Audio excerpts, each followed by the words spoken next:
everyone, thanks so much for being here. My name is Kat and I make houseplant videos here on Good and Planty. If you just so happen to absolutely love this video, please consider liking it, commenting, subscribing, or following me on Instagram. All of these things help me grow my channel like a plant. And I also have memberships now for bonus content, free plant consultations, and a bunch of other stuff, so check that out.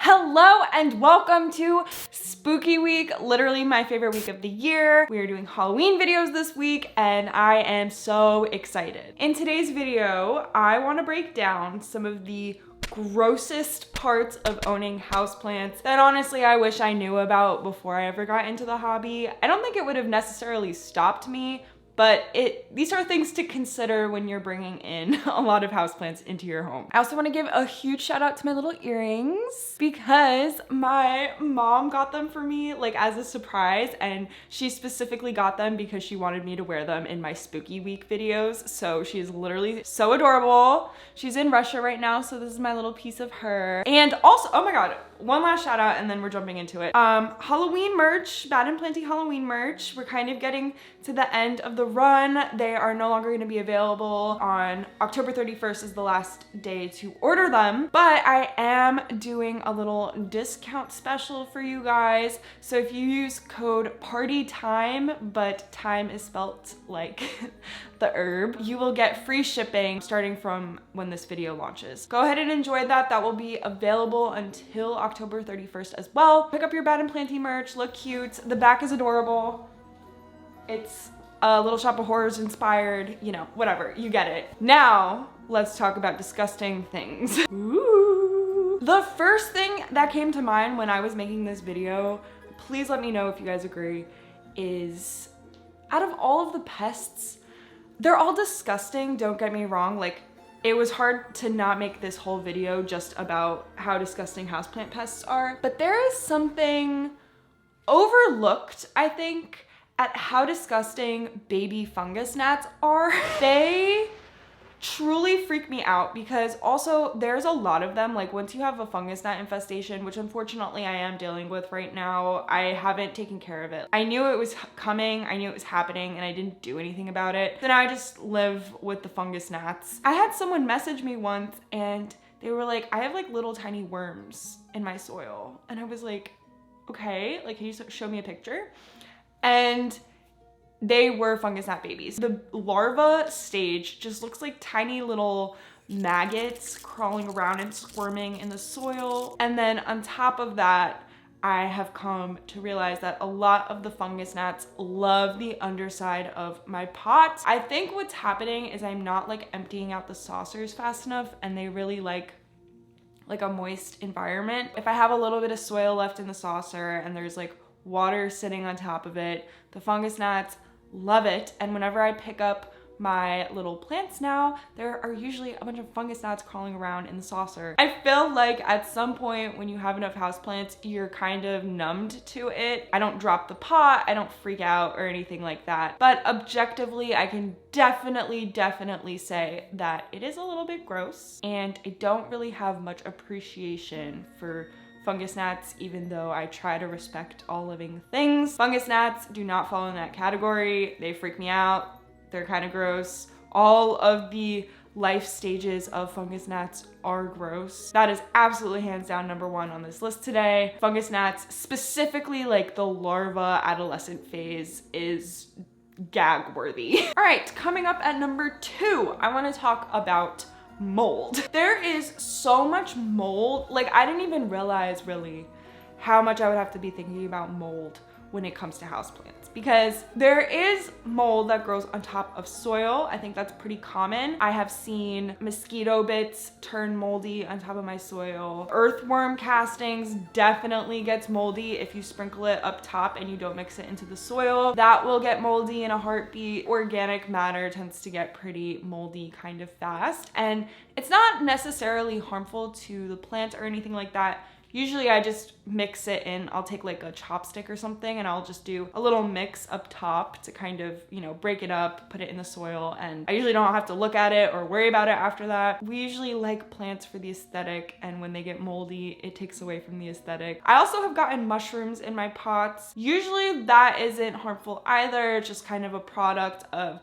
some of the like bacteria and organic matter in the soil. It's a lot more common when you are buying houseplant soil like pre-mixed. Just something to consider if you're not a mushroom fan. I usually just pick them out or I let them grow for a little bit. I've found them only in my pothos, which is interesting. I don't know if that's like a thing or not. And then on top of that, you also have to consider mold when it comes to humidifiers. Yes, our houseplants love high humidity. I think people forget to consider airflow when it comes to humidity. If you aren't incorporating airflow into a high humid environment, you are literally begging for mold, and that can grow on your walls, it can grow on your furniture, in your rugs. It's really harmful actually for humans, and I'm sure your plants, I don't know, but who cares at that point. I usually don't recommend having more than one humidifier per room. And if you're keeping a space at very high humidity, make sure you have a vent or a fan, or sometimes open a window or something just to introduce like fresh air into the space. Okay, next up is this one genuinely grosses me out. I think everything else on this list is a little bit creepy, but you know, overall I'm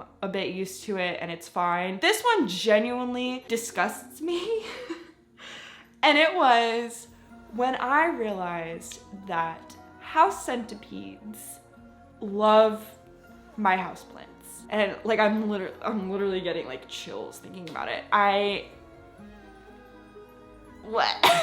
I've noticed it more in big box store plants that I've brought home. I don't know if they were already in there or anything like that. I have caught house centipedes from my house crawling like under the pot. Oh my god, I like literally can't even talk about it. It's so disgusting. I can even handle spiders. I notice spiders enjoy my houseplants. They kind of make home and will web around them, hang out in the pot, and that freaks me out way less than those little like girthy slugs with legs crawling around like around my houseplants and like burrowing in there.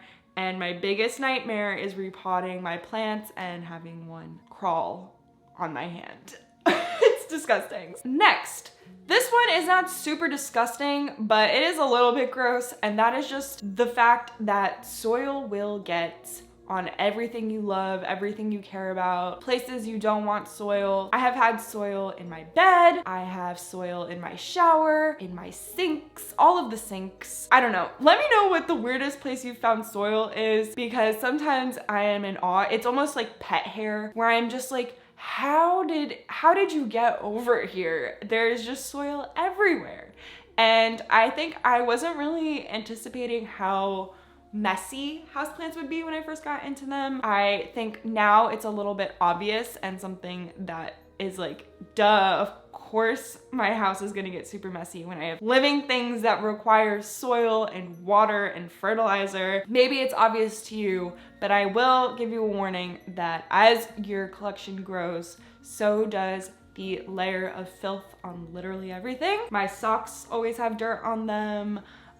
It's just like a whole thing. And the last one is one that I'm not sure if everybody is gonna agree with me on. I know Jonah will. I wanna talk about houseplant roots. There are a few roots that freak me out, and honestly I do find disgusting. I don't find a lot of roots disgusting. Jonah, for example, my boyfriend, he finds all roots disgusting all the time, whether it is pothos or spider plants or peperomia, whatever. He is not a fan of any of them. But for me personally, I do see the fleshier roots, you know, kind of being gross. For example, the spider plant. The roots that disgust me the most, hands down, are the ones on my Calathea mosaica. I thought something was wrong when I repotted that plant. I was not expecting what I saw under there. And if you don't know, basically they have these like lumps on them. They're like these little root lumps, and I can't explain it. I don't get freaked out by roots very often. I actually kind of enjoy the look of roots. I think it's really